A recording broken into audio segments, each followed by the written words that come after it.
Itinuturing ng case closed ng Bacoor, Cavite City Police ang pagpatay sa UST graduate na si Cyrus Magalang. Pero ang kanyang pamilya desididong iakyat ang kaso sa murder mula sa robbery with homicide. Gusto rin nila maghain ng reklamong attempted rape laban sa mga suspect. May news to go si Isay Reyes. Ngayong araw nakatakdang sumailalim sa inquest proceedings ang magkapatid na Rulin at Ruel Gasita Jr. na pangunahing suspect sa pagpatay sa UST graduate na si Cyrus Magalang. Sa tulong ng isang testigo, natunto ng mga pulis ang magkapatid na suspect na nakaharap sa reklamong robbery with homicide.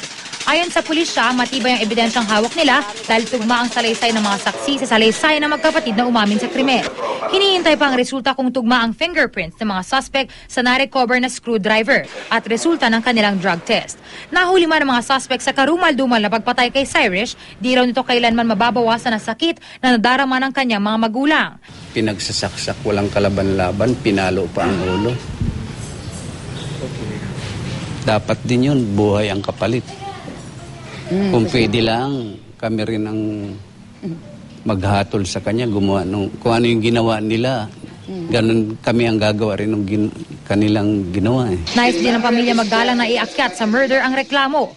Bukod diyan, gusto rin nilang maghain ng hiwalay na reklamong attempted rape.